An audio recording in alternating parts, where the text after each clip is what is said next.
आप शरीर की चिंता को छोड़िए, शरीर की ज्यादा चिंता मत कीजिए और नाम जप कीजिए, क्योंकि एक बात दिमाग में डाल लीजिए, इसकी एक निश्चित अवधि है।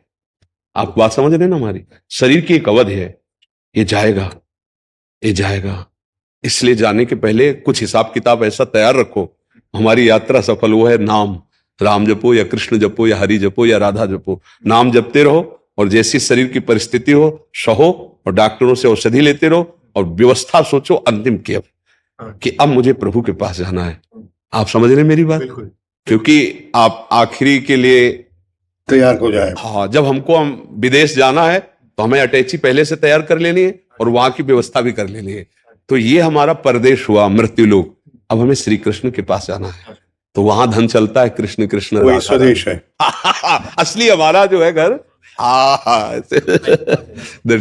भगवत आराधना करते रहिए और समाज की सेवा में रहिए। रोजमर्रा के जो प्रॉब्लम होता है ना, वो टेनेंट के बारे में, इसके बारे में, उसके बारे में, वो कैसे निपट सकते हैं? जितना प्रभु योग्यता दिए हैं उतना आप उसको कीजिए, उसे भगवत सेवा मान के कीजिए। और अगर नाम जप करेंगे तो आप अपने को उससे बचा पाएंगे। हाँ, नहीं तो सफलता और असफलता में हर्ष और शोक घसीट लेता है। सफलता में हर्ष, असफलता में शोक। और अगर हर्ष और शोक से बचना है तो राधा राधा कृष्ण कृष्ण जपते रहना। महाराज जी, असफलता तो जैसे एक पहलू है महाराज जी, असफलता और सफलता। तो असफलता में, सफलता में तो हर्षित होके बच के, जैसे मतलब संसार नहीं, बचता नहीं, डूबता है, डूब जाएंगे महाराज जी। बट असफलता में कैसे उभरे हैं महाराज जी? हाँ, असफलता में उभरता वही है जिसके अंदर भगवान की कृपा से बौद्धिक बल होता है कि आज असफल हुई तो निराश होने की थोड़ी जरूरत है, कल सफलता हमारे चरण चूमेगी। निराशा हमारे जीवन में शब्द नहीं होना चाहिए। और जो हर्ष में डूब जाता है उसे शोकित होना पड़ेगा असफलता में। इसलिए हर्ष में गंभीर रहना है, फूलना नहीं है, और शोकित तो होना नहीं पराजय में, तभी हम आगे बढ़ेंगे।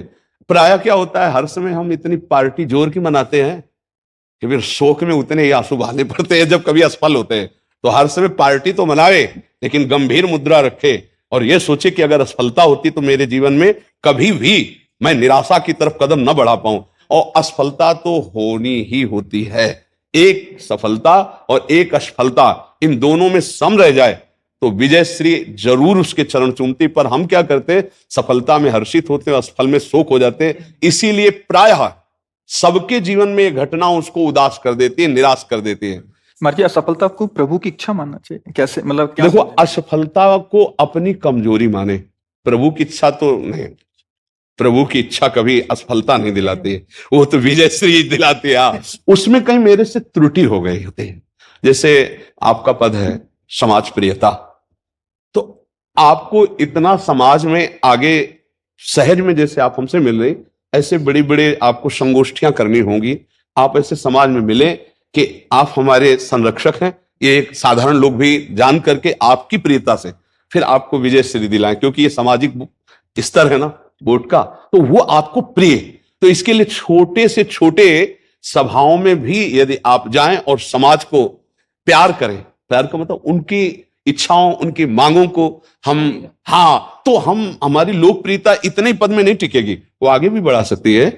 इस समय हमारे राष्ट्र में राष्ट्रपति पद पर देवी ही बैठी है। तो हमें चिंता नहीं कर ली, हमें कदम इतने पे ही नहीं रोकने, और भी आगे बढ़ सकते हैं। समाज प्रियता बढ़नी चाहिए तो और भी आगे बढ़ सकते हैं। असफलता हमारी त्रुटि होती है, सफलता भगवान की कृपा और हमारा अभ्यास और हमारा जो उस विषय में आगे बढ़ना होता है। असफलता में हमारी चूक होती है।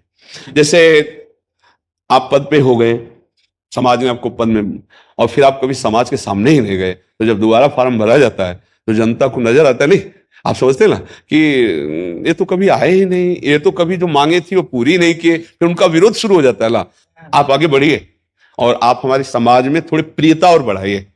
जहां कहीं ऐसा हो तो ऐसी सभाओं में सुरक्षा पूर्वक जाइए जहां हमारे जन साधारण भी आपको अपना माने, अपने